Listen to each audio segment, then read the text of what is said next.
কেন ইবলিস শয়তান আজও পর্যন্ত হযরত মুসা আলাইসাল্লাম এর কবর খুঁজে বেড়াচ্ছে? ইবলিস শয়তান যদি মুসা নবীর কবর খুঁজে পায় তাহলে কি হবে?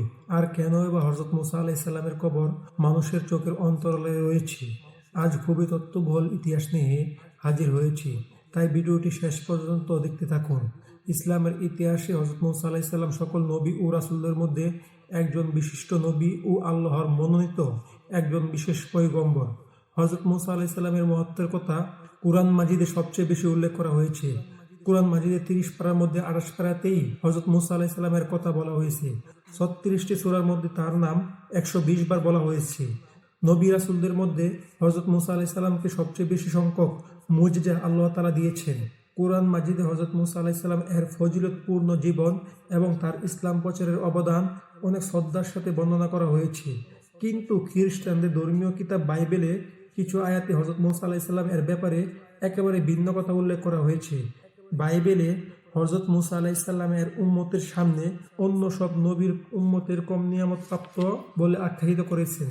বাইবেলে ভাগ্য নির্ধারিত সম্পর্কিত আয়াতে কথা উল্লেখ আছে যে হযরত মুসা আলাইসাল্লাম তার উম্মতদেরকে মিশর থেকে বের করে অনেক ভুল করেছিলেন, যে অপরাধের কারণে আল্লাহ তাআলা তাকে শাস্তি দিয়েছিলেন।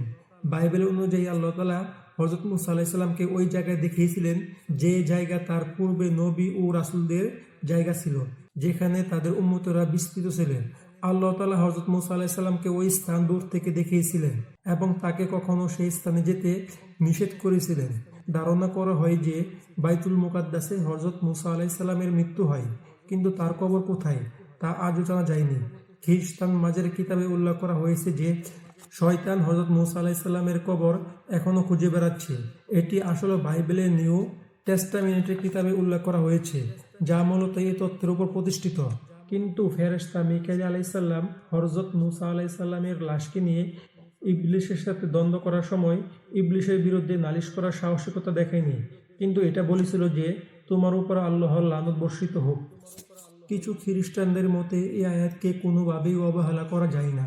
অত্যন্ত গুরুত্ব সহকারে এই আয়াতটি পর্যবেক্ষণ করা উচিত, কারণ এই আয়াতে আল্লাহ তাআলা এবং ইবলিসের মধ্যে হযরত মুসা আলাইসাল্লামের কবর অবস্থান নিয়ে এক বিস্ময়কর লড়াইয়ের দৃষ্টান্ত বর্ণনা করা হয়েছে। আর এক দলের ভাবনা হচ্ছে এরকম যে ইবলিস হযরত মুসা আলাইসাল্লামের কবর এই জন্য তালাশ করছিল যাতে করে সে তার দেহ মুবারক কবর থেকে উঠিয়ে তার লাশের সম্ভ্রম ছিনিয়ে নিয়ে তাকে বেইজ্জত করতে পারে। খ্রিস্টানরা এটাও মনে করে যে মুসা আলাইসাল্লাম অনেক বড় একটি পাপ করেছিলেন, আর তা হচ্ছে তিনি বনি ইসরাইলের উন্নত জীবনযাপন এবং উত্তম প্রতিদানের আশা দেখিয়ে নিজের লাভের জন্য বনি ইসরাইল কওমকে সেখান থেকে বের করে নিয়ে এসেছিলেন। আর এই কারণে আল্লাহ তাআলা তার থেকে তার সকল মুজিজা ফিরিয়ে নিয়েছিলেন এবং তার জীবন কেড়ে নিয়েছিলেন। আর এটাও বিশ্বাস করেন যে আল্লাহ তাআলা হযরত মুসা আলাইসাল্লাম এর কবরকে গোপন রেখেছেন যাতে শয়তান কখনো তার কবরকে খুঁজে না পায় এবং সেখান থেকে তার লাশ উঠিয়ে বনি ইসরাইল কওমকে মিথ্যা কথা বলে আবার পথভ্রষ্ট করতে না পারে। এই কারণে শয়তান আজও হযরত মুসা আলাইসাল্লামের লাশের সন্ধানে রয়েছে। হযরত আদম আলাইসাল্লাম থেকে শুরু করে আজ পর্যন্ত শয়তান এভাবেই কোটি কোটি মানুষকে পথভ্রষ্ট করেছে। আর শয়তানের দেখানো রাস্তা অনুসরণ করে আজও কিছু মানুষ মৃত লাশের পূজা করে আল্লাহর সাথে শিরক করে। এই কারণে আল্লাহ তাআলা হযরত মুসা আলাইসাল্লাম এর কবরের ঠিকানা এখনও পর্যন্ত গোপন রেখেছেন। ইসলামের ইতিহাসে কোথাও হযরত মুসা আলাইসাল্লাম এর কবরের সঠিক অবস্থানের ঠিকানা এখনও পাওয়া যায়নি, কিন্তু কিছু কিছু কিতাব ও আয়াত রয়েছে যেখান থেকে মুসা আলাইসাল্লাম এর কবরের ধারণা পাওয়া যায়। বুখারী শরীফের বর্ণনায় রয়েছে, হযরত আবু হুরায়রা রাদিয়াল্লাহু আনহু থেকে বর্ণিত, রাসূল সাল্লাল্লাহু আলাইহি সাল্লাম বলেছেন, মুসা আলাইসাল্লাম এর রূহ কবজ করার জন্য যখন মালাকুল মউতকে মুসা আলাইসাল্লামের রূহ কবজ করার জন্য পাঠানো হয়েছিল, ফেরেশতা যখন তার কাছে গেলেন তিনি তার চোখে চড় মারলেন।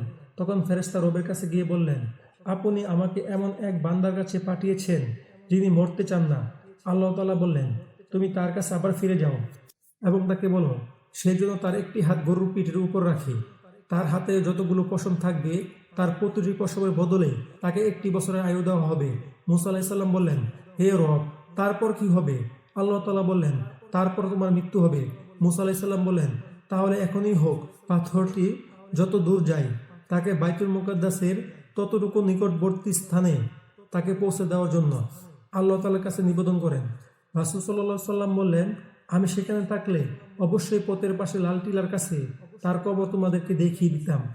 অন্য একটি বর্ণনা থেকে এটা জানতে পারা যায় যে হযরত মুসা আলাইহিস সালাম তার শেষ সময় টিলা পর্বতের কাছে অবস্থান করেছিলেন এবং তিনি প্রার্থনা করেছেন যাতে তার কবর বাইতুল মুকাদ্দাসে দেওয়া হয়, যেখানে তিনি হিজরত করে ফিরে আসছিলেন। তিনি নিজের কওমকে বলছিলেন যাতে তাকে মৃত্যুর পরে বাইতুল মুকাদ্দাসে সমাহিত করা হয়, কিন্তু তকদির এমনটা হতে দেয়নি। সে একটি পাথর ছুঁড়ে মারলে যত দূর যায় তার থেকে বেশি দূরে আর যেতে পারেনি। এই জন্যই নবী সাল্লাল্লাহু আলাইহি সাল্লাম বলেছেন, আমি যদি ওখানে থাকতাম তাহলে ওই পাথরের নিচে তার কবর মুবারক দেখিয়ে দিতে পারতাম। আরও একটি বর্ণনা হতে এটাও জানা যায় যে একদা মুসা আলাইহিস সালাম একটি কবর পাশ দিয়ে যাচ্ছিলেন। তিনি দেখলেন সেখানে একটি ফেরেশতা একটি কবর খুঁড়ছে। তিনি এত সুন্দর কবর দেখে মুগ্ধ হয়ে গেলেন এবং জিজ্ঞাসা করলেন, হে ফেরেশতাগণ, এটি কার কবর?